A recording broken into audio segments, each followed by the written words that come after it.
Assalamualaikum warahmatullahi wabarakatuh. Berjumpa lagi dengan saya ya. Untuk kali ini, pertemuan kali ini kelas 7 ya.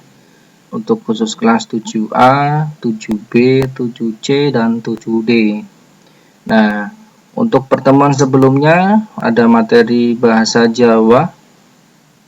Nah, untuk pertemuan kali ini khusus hari Jumat ya, itu materinya adalah prakarya untuk kelas 7A, B, C, dan 7D. Baik adik-adik kelas 7, sebelum dimulai pelajaran, pastikan adik-adik harus sudah fresh ya, mandi dulu, sarapan pagi biar menerima pelajaran dengan semangat. Oke adik-adik. Oke adik-adik, pertemuan kali ini sama ya, pertemuan kayak kemarin. Sebelum memulai pelajaran, untuk pengenalan diri dulu. Mungkin kemarin yang sudah pertemuan kemarin di bahasa Jawa, adik-adik sudah kenal. Nah, kita lanjut lagi untuk materi prakarya, kita kenalan lagi biar tambah dekat. Oke adik-adik ya. Nah, baik adik-adik, untuk kamu bisa lihat foto ya ini. Ada fotonya sama seperti kemarin. Cuma ini doang fotonya saya, nggak ada yang lain. Untuk nama kemarin, namanya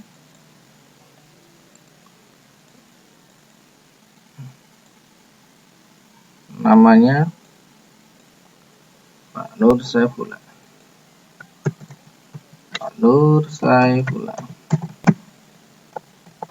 Adik-adik bisa panggil Pak Asep saja ya. Pak Asep saja, kalau ketemu di MTS baik panggilnya Pak Asep saja. Hai Pak Asep dan sebagainya. Oke, biar cepat karena sudah pada hafal semua ya. Tanggal lahirnya saja langsung. Tanggal lahirnya adalah Pemalang dulu ya. Pemalang 8 Juni 1986. Buah namanya 19 ini. Oh ya, ini 1 Pemalang tanggal lahir ini ya. Nah, untuk apa lagi ya, alamat ya. Untuk alamatnya saya orang desa Gedek, Kecamatan Comal, biar cepat ya. Untuk lagi cukup ya ini ya, perkenalannya cukup ini saja karena kemarin sudah di mapel bahasa Jawa. Oh ya adik-adik, kemarin di bahasa Jawa pengenalannya sendiri karena pelajaran bahasa Jawa, maka untuk menerangkannya pun dengan menggunakan bahasa Jawa. Untuk prakarya ya kita untuk menerangkannya menggunakan bahasa Indonesia biar cepat paham ya. Oke, kita lanjut teks ya. Nah, saya akan jelaskan tentang materi prakarya kelas 7 semester Gasal. Nah, ada apa lagi di mapel prakarya untuk kelas 7 semester Gasal? Nah, untuk prakarya itu ada prakarya kelas 7 ya, semester Gasal itu ada 5 bab. Ada 5 bab. Nah, ini yang perlu adik ditulis, dicatat dalam buku sebelum pelajaran, yaitu kita yang akan tulis adalah bab pertama dulu. Yang bab 1 itu masalah tentang kerajinan bahan serat. Kamu bisa tulis bab pertama, kerajinan bahan serat. Nah, untuk kerajinan bahan serat sendiri itu ada 5 poin yang harus diketahui oleh adik-adik semuanya. Pada kerajinan bahan serat yang perlu adik-adik ketahui, yang pertama ada yang namanya, kita pengertian dulu. Pengertian bahan serat. Apa yang dimaksud dengan serat? Serat itu apa? Serat itu ntar kita bahas untuk pertemuan yang selanjutnya ya. Yang kedua, kalau sudah pengertiannya sudah tahu, maka yang selanjutnya adalah adik-adik harus mengerti jenisnya. Jenis dan karakteristik. Karakteristik bahan serat.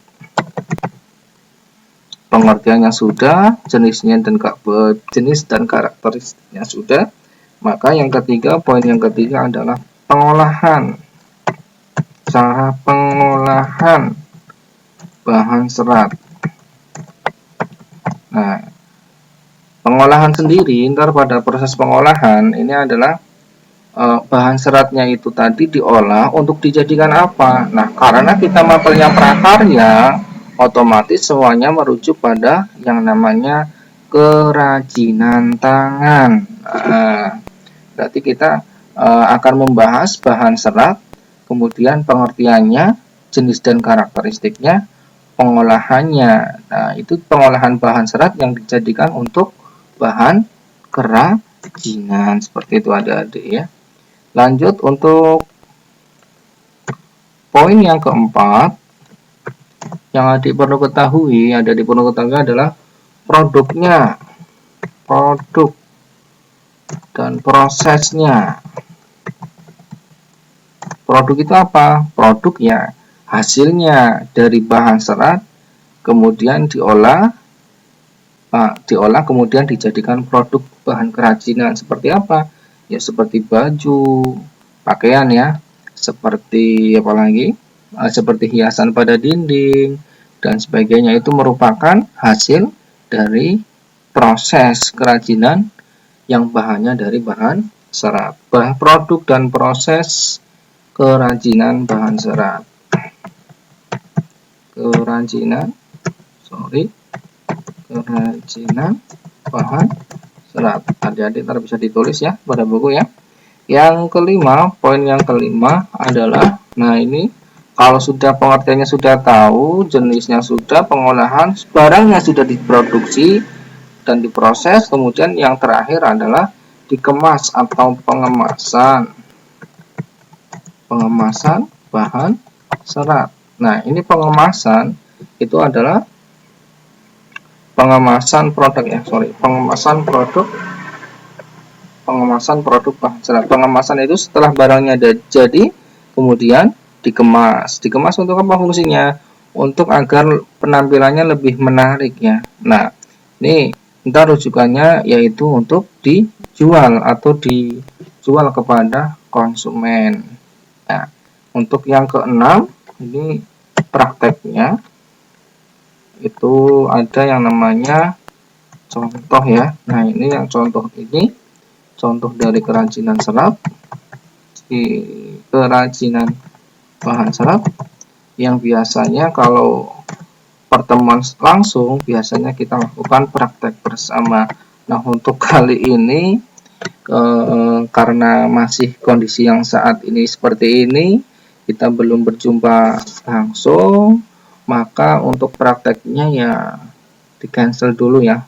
Mungkin barangkali ntar mudah-mudahan wabah corona cepat menghilang, kita berjumpa lagi dalam materi prakarya. Insya Allah kalau ada lain kesempatan kita bisa lakukan praktek bersama-sama. Untuk tahun-tahun yang lalu biasanya Pak Asep sendiri untuk pertemuan tiap bab, untuk yang proyeknya itu biasanya dilakukan untuk praktek. Nah, cukup sekian ya. Ini adik-adik yang kamu perlu tulis. Ini ada materi prakarya semester Gansal, ada kerajinan bahan serat. Ini poin-poinnya adik-adik bisa ditulis. Baik adik-adik, pertemuan kali ini mungkin cukup sekian ini ya. Cukup sampai di sini saja.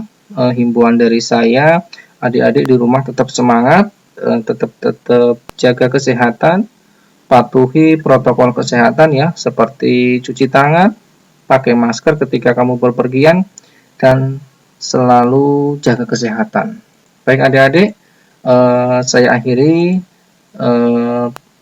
pertemuan kali ini. Kita lanjut untuk pertemuan yang selanjutnya. Assalamualaikum warahmatullahi wabarakatuh.